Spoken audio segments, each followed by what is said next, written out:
Back in 2005, when I was a kid, I was told there would be flying cars by 2020. Flying cars. Personal flying car. Everybody will have a flying saucer. Through TV, media houses, newspaper and movies, I kept hearing it, and as a kid, I was super excited about the future. Well, it's 2026 and I'm still stuck in traffic, seeing the same car bumper sticker that I saw yesterday. So what happened to the flying car dream?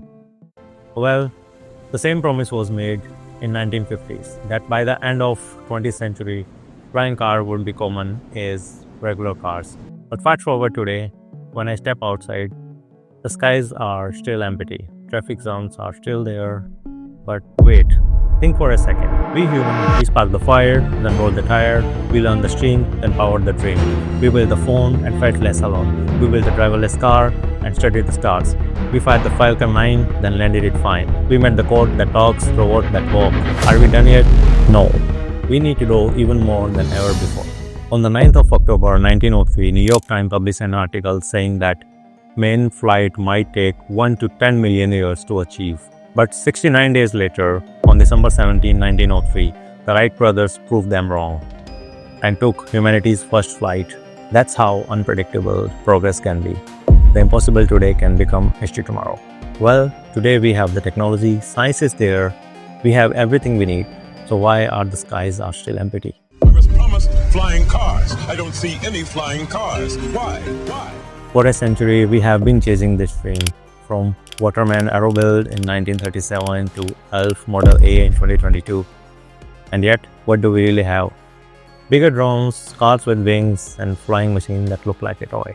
The actual flying car is the one that has no wings, no propellers, no gas or plasma thrusters. I think we need to develop a different kind of technology that feels like a magic. And I think this is the right time to do it. You may call it anti-gravity machines, but we actually need something like this. Well, for most of you, I might sound like I'm talking nonsense, but all the big things were imagination one day. I think before we build flying cars, first we need to solve the energy problem. These kind of magical machines will need completely different level of power. We have explored options like nuclear energy, but we need to explore completely new kind of power source. If we want flying machine to become real, we must focus on building safer, lighter, and far more powerful energy systems. Okay, so let's understand the core problems why we haven't achieved the flying car dream yet. The very first reason is something I call it the great stagnation. The technological slowdown after 1970s. Progress and the physical innovation slowed down while the greatest mind of the planet were involved in building softwares and computers. Another big reason is energy actually. Our batteries are weak, fuel is insufficient.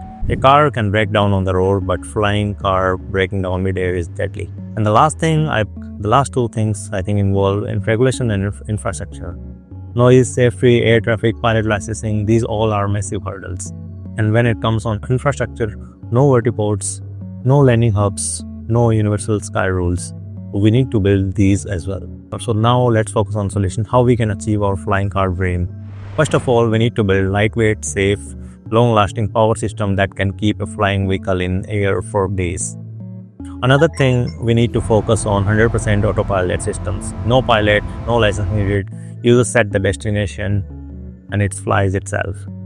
And I think we need to develop universal language for all flying machines, like how birds fly in the swamps and without colliding. And we also need emergency mid-air rescue systems, mid-air parking. That sounds crazy, but yeah, mid-air parking and vertiports. The another interesting idea is to use the infrastructure we already have. In India and many parts of the world, cities are full of roundabouts, the open circular space that could be redesigned at small landing and takeoff vertiports.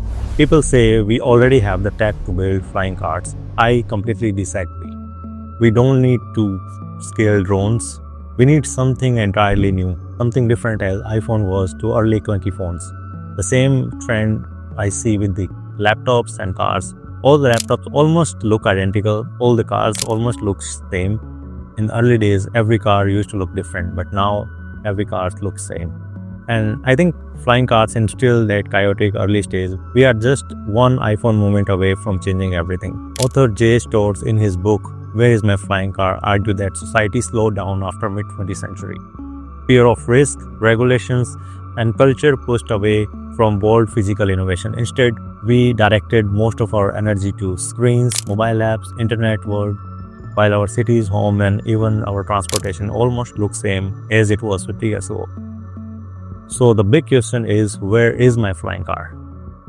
Maybe the better question is when we are finally brave enough to make it real.